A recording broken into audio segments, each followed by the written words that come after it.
Bonjour à tous, bonjour chers internautes. Vous êtes sur Voix d'Homme, l'émission qui donne la parole aux hommes. Aujourd'hui, une émission spéciale avec une célébrité, un artiste, comme vous pouvez l'appeler, une star. Le président Chop Chop est sur le plateau de Voix d'Homme. Il va parler, il va s'exprimer. Il a déjà pris place. Restez connectés pour suivre tout ce qu'il a à nous dire.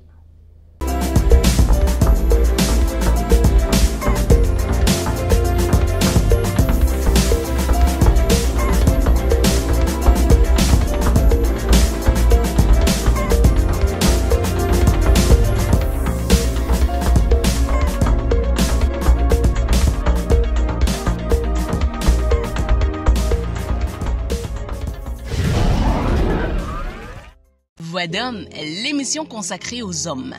L'émission qui permet aux hommes de s'exprimer sans tabou, en toute liberté. Alors, chers hommes, notre fauteuil vous est offert. Si vous avez à dire, ne vous en privez pas. N'hésitez pas à venir participer à nos émissions plateau ou même en live sur notre page Facebook Voix d'Homme.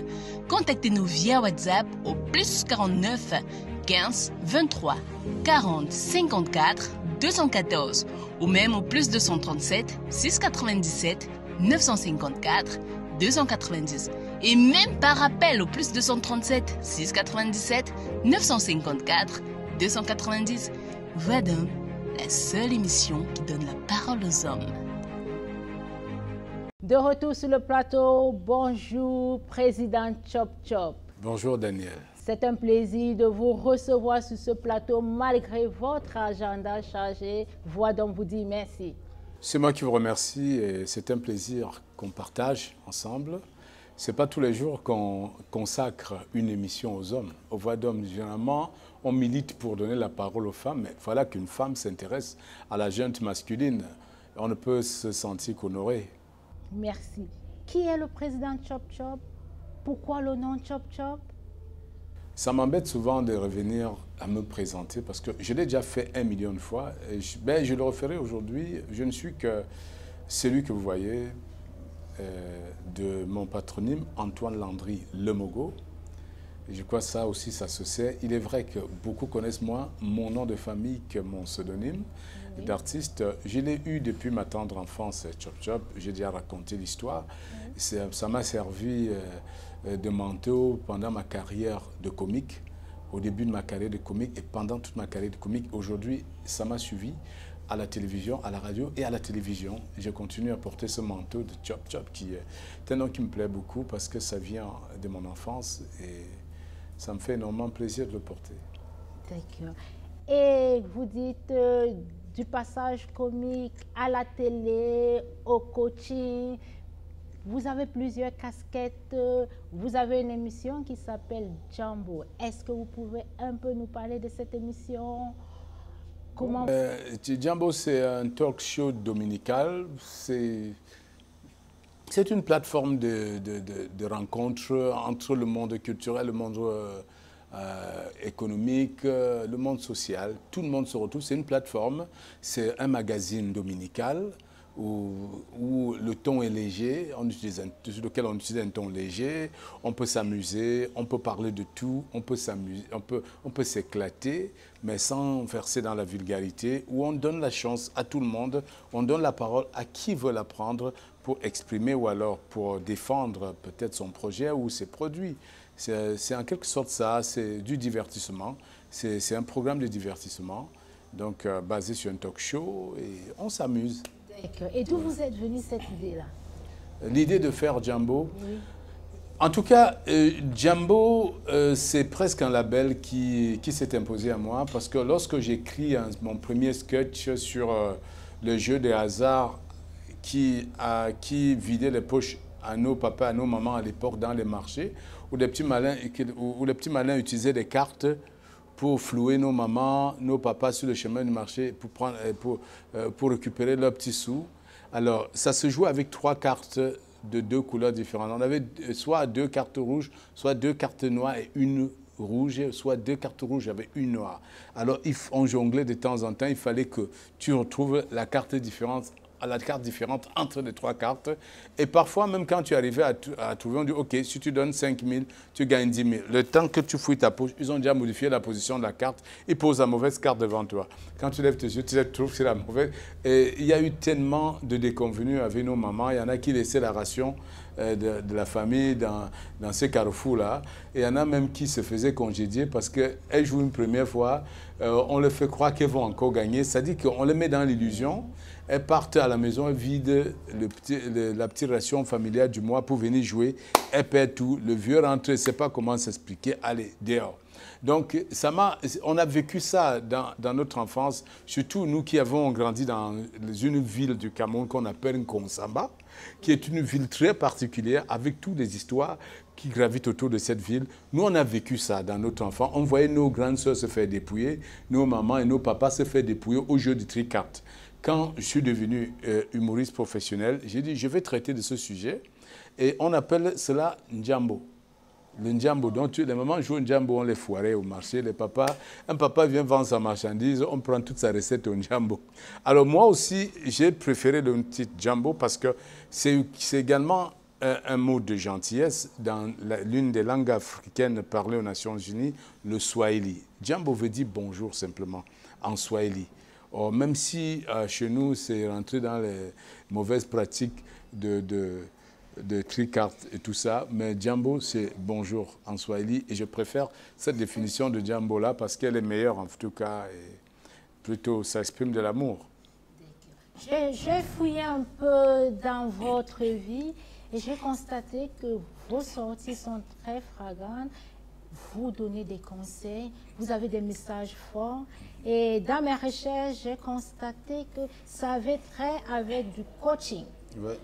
Coaching du développement intégral, je peux me tromper, vous êtes là, vous pouvez me corriger. Qu'en est-il? Pourquoi, quelle est cette motivation d'avoir fait ces sorties? Quelle est la motivation qui se cache derrière? Parce que moi ou les autres vous connaissent du côté humoriste et après la télé. Et aujourd'hui, ce sont des vidéos fortes qui sortent avec des messages forts. Moi, je pars du principe de la contribution. La loi de la contribution est l'une des meilleures lois spirituelles du succès. J'estime que si nous avons eu la chance d'accéder à un standing de la société, nous ne devons pas y rester seuls et regarder les autres en bas. Il faut les tendre la main. Parce qu'un grand n'est rien s'il ne peut pas tendre la main à ses petits pour monter et devenir grand comme eux. Un grand qui n'aide pas ses petits, c'est comme un férié qui tombe le dimanche. Donc, c'est inutile. Alors, si j'ai eu la chance de gravir quelques marches en me servant aussi de l'appui de mes aînés, je trouve que c'est mon devoir de contribution de partager avec cette jeunesse qui aujourd'hui en manque de repères. Aujourd'hui, nos jeunes sont presque perdus. Avec tout ce qu'on les diffuse sur Internet, les non-valeurs qu'on présente aujourd'hui comme des valeurs de la toile, au nom de la révolution digitale, tout le monde se retrouve superstar et donneur de leçons, donneur de styles de vie. Et malheureusement, nos jeunes ont plus tendance à copier des non-valeurs plutôt qu'à copier des valeurs.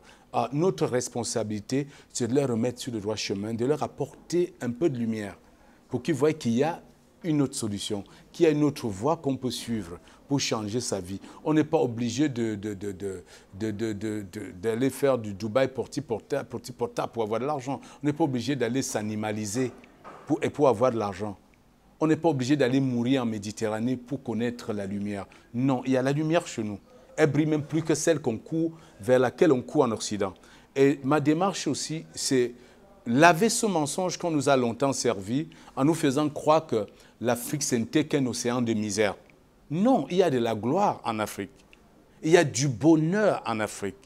Il y a même plus de bonheur en Afrique qu'ailleurs. Il y a du bonheur partout. Mais le véritable bonheur, c'est celui-là que tu t'offres chez toi, là où tu es. C'est déjà de t'accepter toi-même. À force de vendre l'illusion à nos jeunes, ils vont mourir dans la mer parce qu'ils pensent que de l'autre côté, c'est mieux.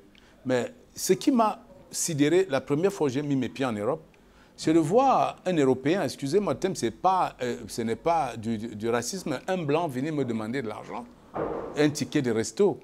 J'étais sidéré, je regarde mon grand frère, mais est-ce que c'est un blanc qui me demande là?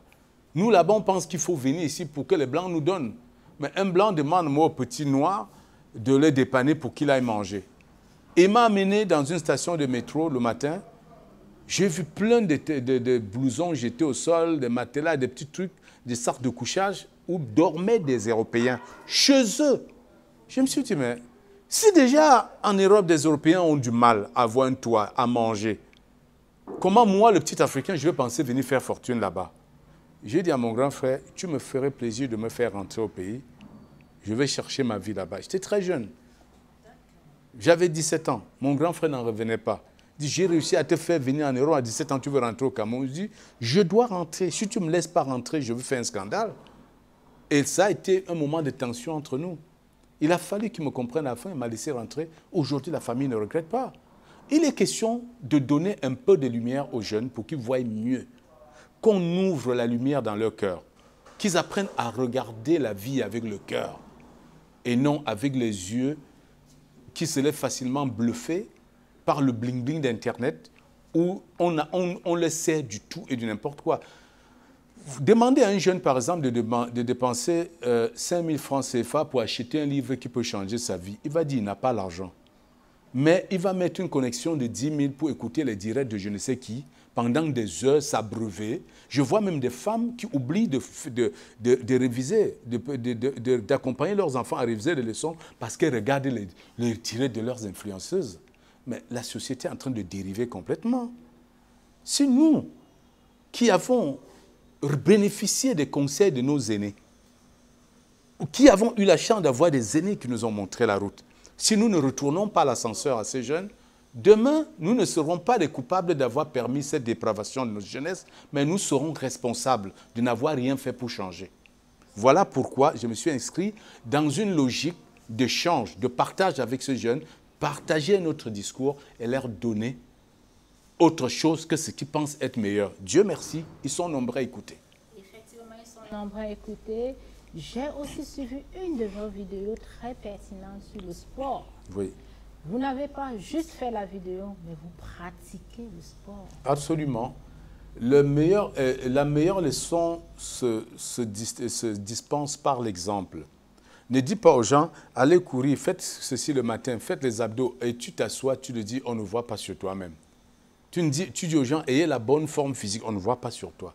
Si je viens laver une bédaine débordante, les joues, les fesses, tout ça qui déborde, comment est-ce que je vais conseiller un jeune? Il faut dire la vérité à tout le monde. Ça ne concerne pas que la jeunesse, ça concerne tout le monde. Notre premier capital dans la vie, c'est notre santé. Parce que le jour où tu n'as plus la santé, tu n'existes plus. Le jour où tu n'as plus la santé, même si tu as les milliards de ce monde, un milliardaire alité, à quoi lui servent ces milliards? Acheter des médicaments, à payer les médecins. Il ne peut même pas profiter. Donc, notre première entreprise à bâtir, c'est notre santé. Parce qu'avec la santé, tu peux avoir le reste. Tu peux avoir tous les autres, mais sans la santé, tu n'as rien. Et c'est pourquoi je prône le sport. La pratique du sport est bonne. Je donne aussi des conseils, l'éducation à la santé. Il faut éduquer les gens à bien manger. Manger sain. Bien se nourrir, c'est important. Manger varié. Et éviter les nourritures toxiques. Il y a des plats, quand tu quittes la table, tu as déjà perdu le réseau, il n'y a qu'un canapé qui t'attend pour dormir. Or, il ne faut pas qu'après la table où tu te sens assommé, nous mangeons les nourritures assommantes parce que trop gras, trop lourd, trop mal cuisiné. Il faut éduquer les gens à prendre soin de leur alimentation parce que le premier médicament, c'est l'alimentation. Et la porte d'entrée de la maladie dans notre organisme, c'est également par l'alimentation. Donc, il faut éduquer les gens à la bonne alimentation. Et après l'alimentation, l'exercice. L'exercice physique est primordial. Toutes les maladies que nous pouvons énumérer ici, elles sont nombreuses. Les maladies les plus graves, les maladies chroniques, comme les maladies neurodégénératives, sont dues à la sédentarité et à la malbouffe. Que ce soit l'hypertension artérielle, le diabète, les maladies cardiovasculaires, l'Alzheimer, toutes ces maladies neurodégénératives, c'est des maladies de la malbouffe, de la mauvaise hygiène de vie. Parce que tu manges mal et tu ne bouges pas. Et puis encore, nous avons une mauvaise habitude chez nous, boire glacé. Si ce n'est pas bien tapé, ce n'est pas fait. Pardon, donne-moi une bière bien tapée, donne-moi de l'eau glacée. Or, notre corps n'est pas glacé à l'intérieur. Le corps qui est glacé à l'intérieur, c'est un cadavre. Parce qu'il n'y a plus de vie. Un corps qui vit il y a de la température dedans.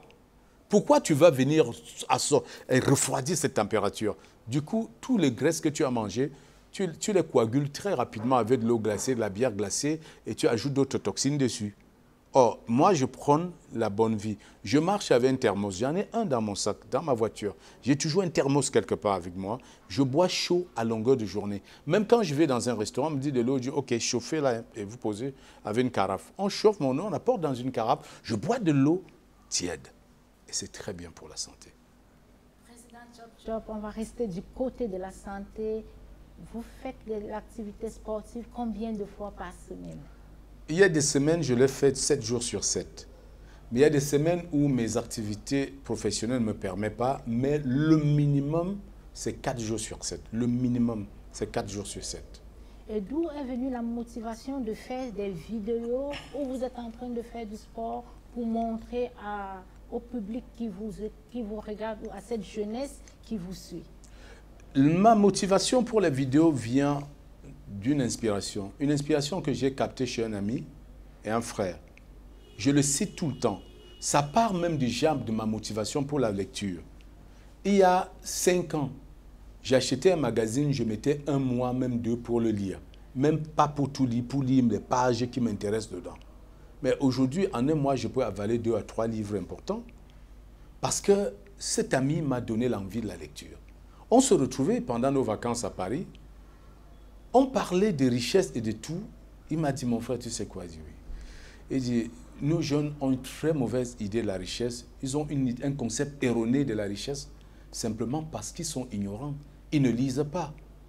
On a tenu une discussion et dit, mon frère, je ne veux pas te répondre, je ne veux pas te contredire. Je vais t'offrir un livre. Va lire et après on en reparlera. Il m'a offert un livre de Robert Kiyosaki qui s'intitule « Père riche, Père pauvre ». Je l'ai pris, j'ai rangé. J'ai voulu lire les premières parties, ça me fatiguait, j'ai rangé. On se retrouve à Yaoundé, son épouse m'offre, il s'agit du docteur Raoul Ruben Jonou. C'est un grand leader en développement personnel et un phénomène dans le marketing relationnel. Alors, son épouse m'offre un autre livre de docteur David Schwartz qui s'intitule « La magie de voir grand ». J'ai commencé, je me suis dit, je lis un peu l'introduction. De l'introduction, il a fallu qu'on vienne cogner ma chambre pour que je réalise que depuis 6 heures, je ne suis pas sorti. Je n'ai même pas pris de douche. J'ai commencé à lire, je suis resté scotché sur la chaise jusqu'à 11 heures. Et là, j'ai pris goût de la lecture. Ce livre m'a complètement transformé. Ça a réglé mes paradigmes. Je suis devenu un lecteur et de ces livres, j'ai acheté au moins 500 livres de développement personnel aujourd'hui. J'ai parcouru plus de la moitié. Je lis tellement. J'ai lu presque tous les auteurs de développement personnel. Napoléon Hill, Jim Rohn, Robert Kiyosaki, John C. Maxwell. Je vais citer Dr. David Schwartz, je vais citer Mark Manson. Ils sont très nombreux. Je lis tellement. Je peux même pas tous dire, ils sont très nombreux. Je lis tous ces auteurs tous les jours et dans chaque auteur, il y a un trésor. J'ai découvert par exemple les ouvrages d'un phénomène, le moine qui vendit sa Ferrari. Ça dit, ce livre m'a bouleversé. J'ai même jamais pu partager dessus parce que je le trouve tellement personnel et un fabuleux ouvrage. Franchement, que j'ai tellement aimé et je l'ai recommandé à beaucoup de mes amis. J'ai lu Don Miguel Ruiz. Vous voyez, c'est parti de là. Et quand je me suis mis à découvrir ces trésors dans ces livres, j'ai dit non, ce serait malsain pour moi que quelqu'un m'ait ouvert cette porte et que je la referme derrière moi. Non, il faut la garder ouverte et montrer le chemin à d'autres personnes, partager avec les gens et leur donner l'envie aussi. Wow. Merci, Président Chop Chop. Quand je vous regarde, vous avez plusieurs casquettes. Vous êtes un homme discipliné. Vous êtes un homme qui lisait beaucoup. Comment gérez-vous ces différentes tâches? Votre vie familiale, la réalité, la starmania, si je peux dire, le conseil aux jeunes que vous donnez. Comment planifiez-vous ça? En fait, la starmania n'est pas trop mon truc. Pour ceux qui qui me connaissent, ils savent que je n'ai jamais joué les stars nulle part. Je veux vivre ma vie aussi simplement comme ça, comme elle a toujours été depuis le début. Les gens qui m'approchent, beaucoup sont plutôt étonnés lorsqu'ils m'approchent pour la première fois de trouver un homme plutôt tellement simple que ça les étonne. Parce que j'ai connu des aînés comme ça. Quelqu'un comme Pascal Lukwakanza, son aura laissait croire que le jour où on le rencontrerait, ce serait une star inaccessible. Mais le jour où j'ai rencontré ce grand frère, j'ai compris toutes les vertus de l'humilité. Et l'humilité est la première des disciplines à pratiquer. Et c'est ça qui me caractérise. J'aime venir vers les autres. Je suis accessible. Et lorsqu'on est accessible, on est humble, il est plus facile de jouer sur plusieurs tableaux. Surtout lorsque tu investis et guidé par ta volonté. Quand tu es guidé par la volonté, tout le reste devient abordable. Ce n'est que ma volonté qui me guide. J'ai la volonté. La volonté est ce qu'on doit avoir. Sans la volonté, on ne peut rien. Si je manque de volonté, je ne peux pas me lever le matin pour aller dans la salle de sport. Il y a des matins, je me lève alors avec des courbatures, la gueule, je n'ai pas envie. Tu n'as pas, juste comme ça, tu n'as pas envie. Tu ne sais pas pourquoi il y a des jours comme ça, tu te rêves, tu n'as pas envie. C'est ces jours, je fonce vite dans la salle de sport, je fais mes étirements, je commence l'échauffement, je lance, mais il se passe une journée merveilleuse. À la sortie de la salle, je me sens léger comme une feuille. Et c'est ça, il faut avoir de la volonté. C'est surtout au moment où tu n'as envie de rien faire qu'il faut faire. Et c'est là-dessus je joue, je m'appuie sur ma volonté pour surfer sur toutes mes casquettes. Je vais ajouter, vous avez parlé de humble, moi je vais parler de simplicité, parce qu'une fois que je suis arrivée au Cameroun, je suis arrivée à votre bureau et vous m'avez tendu la main, on ne se connaissait pas. Je vous ai demandé, est-ce que vous pouvez être mon invité à Voix d'Homme? Et vous avez accepté sans me connaître. C'est juste pour enchérir ce que vous êtes en train de dire. En face de moi, je vois un homme humble, un homme simple, un homme qui tient la main de la jeunesse, des personnes qui veulent évoluer. Et pour ça, mon équipe et moi, nous vous disons déjà merci, Président Chop Chop. C'est moi qui vous remercie d'avoir donné l'opportunité de m'exprimer et de changer dans le cadre de votre émission. C'est une opportunité. La vie est un océan d'opportunités. On ne sait jamais de quel côté cette opportunité va apparaître. Tu peux refuser une interview alors que c'est là où tu vas rencontrer, tu vas dénouer un nœud de ta vie. Peut-être c'est là où tu vas rencontrer l'opportunité d'affaires de ta vie. Je ne sais pas combien de millions de personnes regarderont cette émission. Je ne sais pas qui est derrière son téléphone ou son ordinateur en train de nous regarder. Peut-être c'est là que les choses vont se déclencher pour moi. Donc il faut être simple dans la vie. Il est plus difficile pour moi d'être autre chose que ce que je suis. Si je commence à jouer ma star, attends, je serai très mal à l'aise. Il n'y a rien de plus beau que la simplicité. Merci, Président Chop Chop. Une autre question. Est-ce que vous saviez que vous devez être là aujourd'hui? Quelles étaient vos ambitions au départ quand vous étiez humoriste? Est-ce que vous pensez que vous avez atteint le niveau qu'il fallait? Tant qu'on vit, on apprend. Je n'ai jamais estimé un jour que je suis arrivé.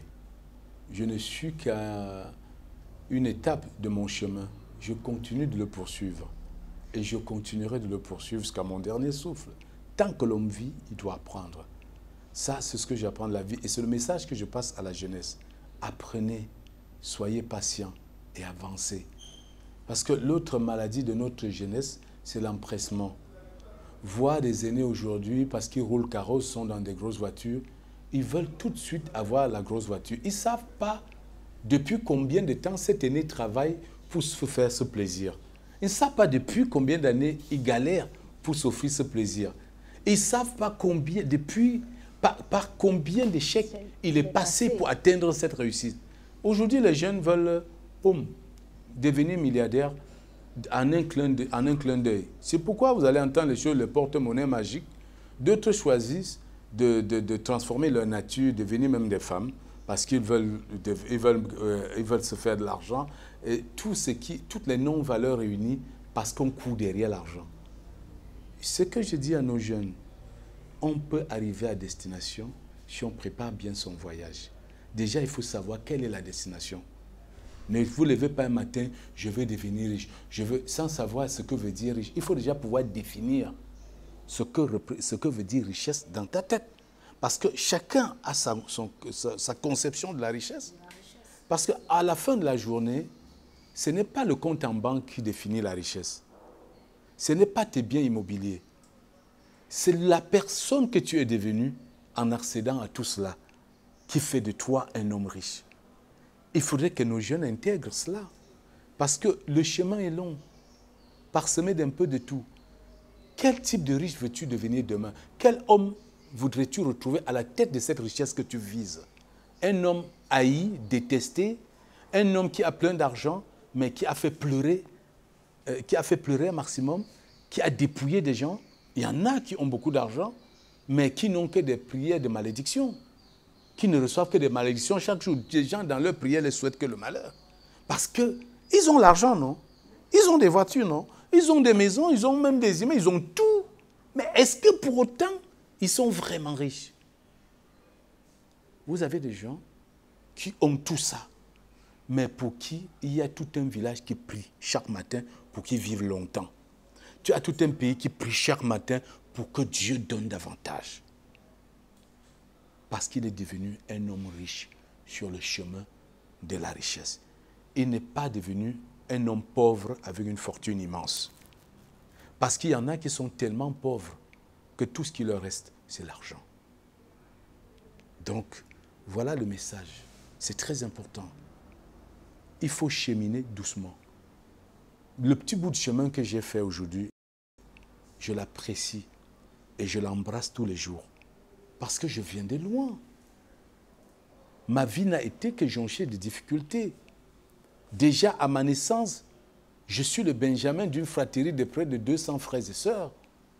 Benjamin d'un père âgé déjà de plus de 105 ans et qui doit me laisser avant mes 6 ans et parti entre les mains de ma mère qui a déjà 6 autres gosses à élever, plus moi ça fait 7. Donc c'est déjà une bataille. S'en sortir entre 200 frères et sœurs, il faut être coriace. C'est pas facile. Je me suis battu. C'est comme si Dieu avait posé sa main sur moi, me permet de ne jamais m'égarer. Et ce n'est pas les solutions d'égarement qui ont manqué. J'ai commis de tout sur mon chemin. J'ai eu des amis bandits, braqueurs. J'ai eu des amis fémans. J'ai eu de tout et de rien. J'ai eu des amis sportifs. J'ai eu des amis sérieux. J'ai eu des amis dans le monde spirituel. Des gens, j'ai eu des amis prêtres, j'ai eu des amis pieux, j'ai eu des amis chefs de famille, j'ai eu des amis responsables. Maintenant, nous tous, on est entourés de ce type de personnes.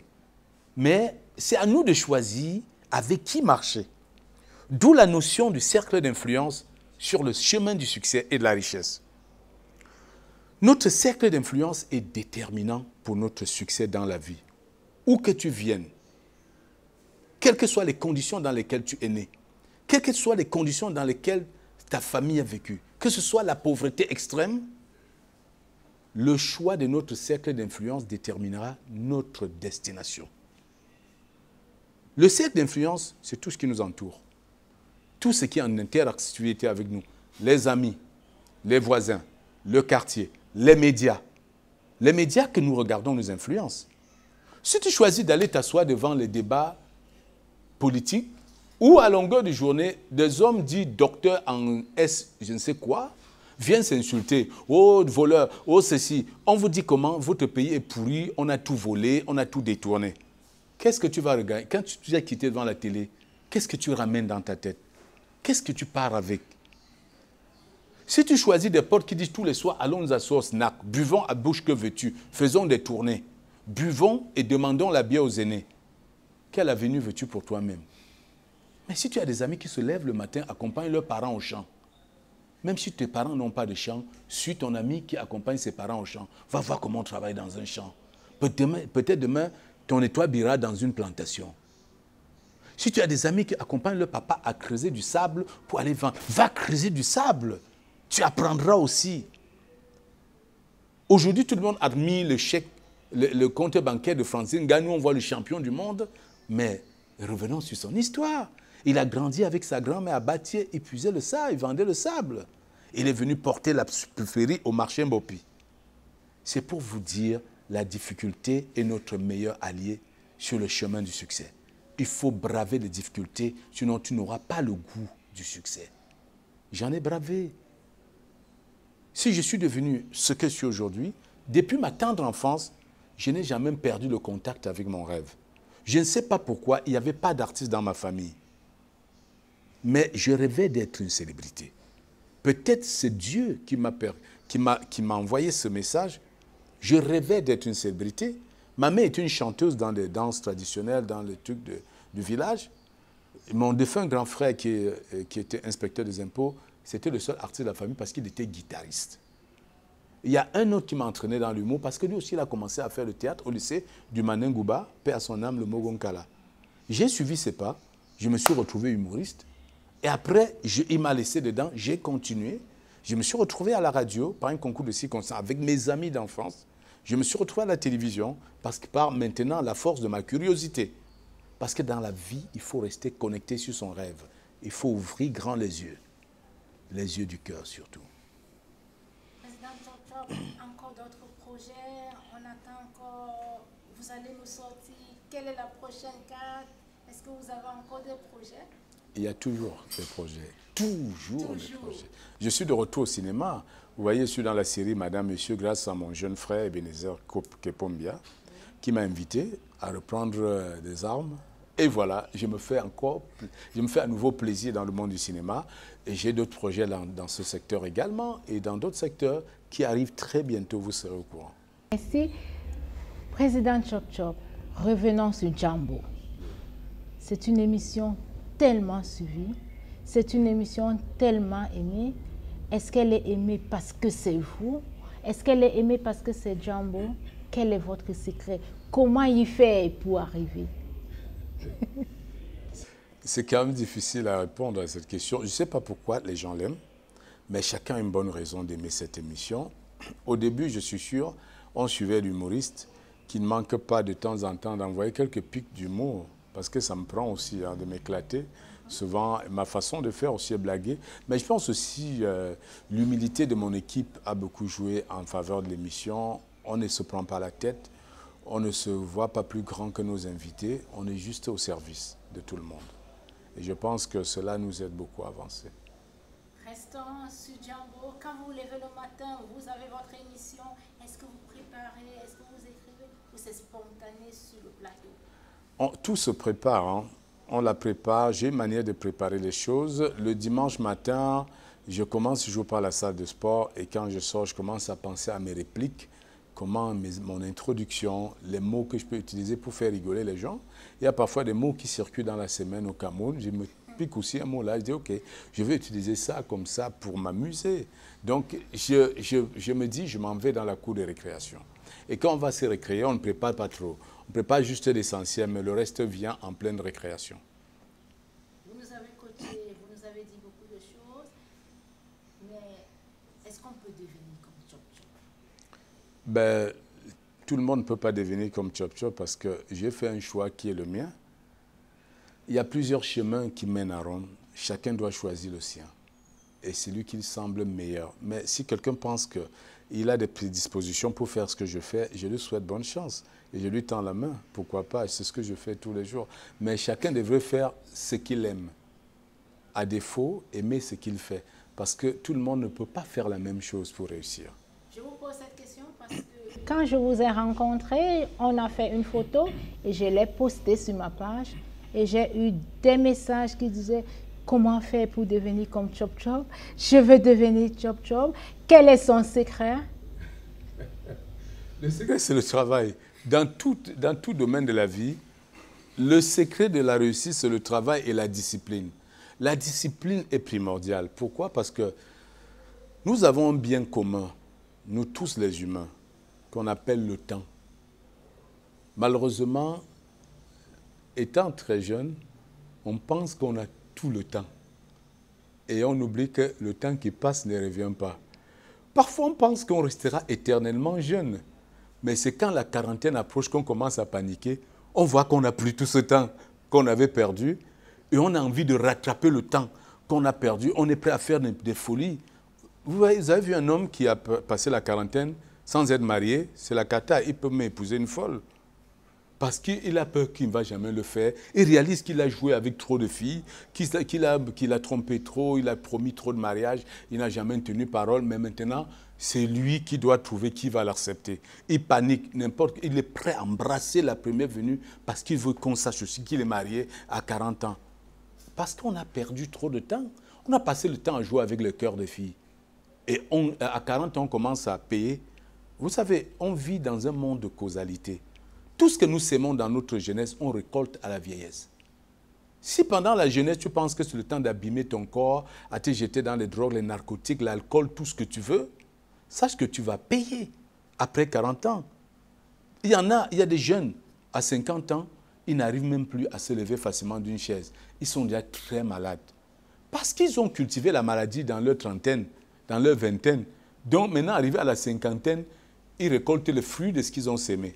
Donc, il faut faire attention à notre vie. Il faut faire attention. Nous ne récoltons dans la vie que ce que nous avons sémé. Et pour réussir dans la vie, dans tous les domaines, pas seulement pour devenir comme Chop Chop. Soyez disciplinés. Fixez-vous un objectif. Gardez le focus sur votre objectif. Ne dites pas que demain. Ne remettez pas à demain. Quand on remet à demain, on tombe dans la procrastination et on finit par ne jamais rien faire. Et n'attendez jamais que tous les feux soient verts avant de sortir votre voiture de garage. Ce ne sera jamais le cas. Un chemin de milieu commence par un premier pas, l'a dit Lao Tse, le père de la philosophie asiatique. Un chemin de milieu commence par un premier pas. Faites un premier pas vers votre destination.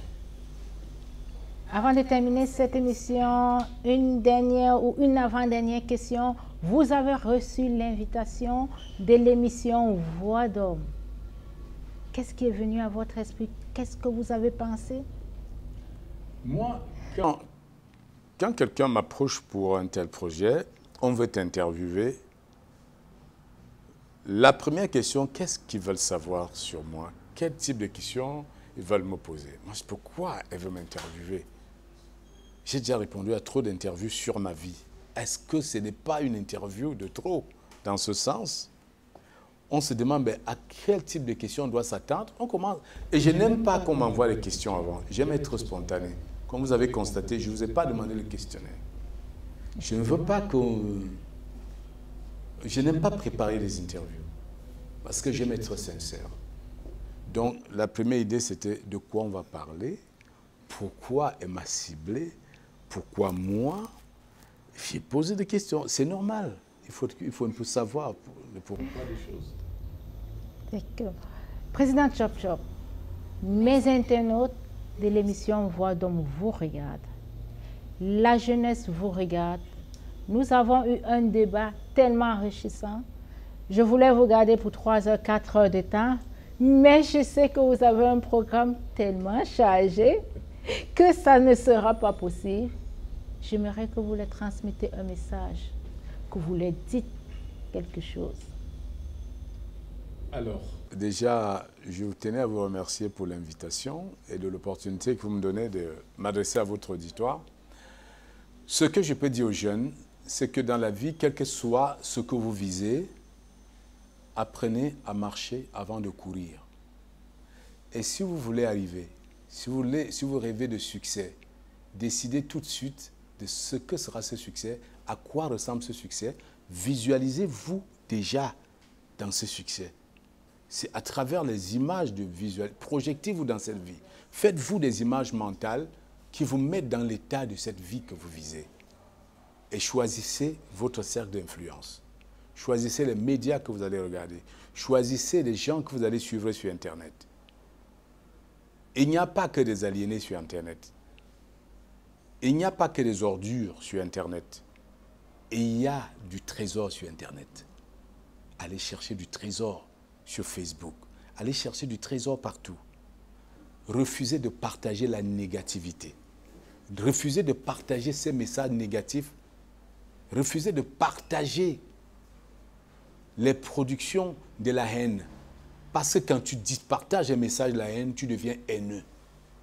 Mais avant de prendre la route pour le succès, libérez-vous de vos fardeaux invisibles. Videz-vous, videz votre cœur de tout ce qui est noir. Les fardeaux invisibles, ce sont ces rancunes qu'on a nourries envers parfois les membres de la famille, parfois des amis, parfois des proches qui ne nous ont pas rendu un service, ont gardé rancune. Libérez votre cœur de ces rancunes. Parfois, ces fardeaux invisibles, c'est cet échec qu'on a eu il y a longtemps et qui nous hante. On pense que qu'on a échoué il y a 5 ans, on ne va plus jamais réussir. Oubliez cet échec et foncez droit devant vous. Libérez-vous de tout ce qui est noir, de ce qui surcharge votre cœur. Si vous avez quelqu'un à qui vous avez une rancune, libérez, pardonnez et oubliez. Parce que garder rancune, avaler du poison en espérant que quelqu'un d'autre meure. Alors, purifiez votre esprit, purifiez votre cœur avant d'aller chercher le succès. Le succès n'aime pas la haine. Le succès n'entrera jamais dans votre cœur tant qu'il y a encore de la place pour la haine. Libérez-vous de ces fardeaux invisibles et foncez. Merci, Président Chop Chop. Nous arrivons au thème de notre émission. C'était un plateau enrichissant. Merci à la régie, merci aux internautes. Voix d'Homme s'achève et rendez-vous vendredi à 19 h sur notre page Facebook Voix d'Homme et notre chaîne YouTube DK TV.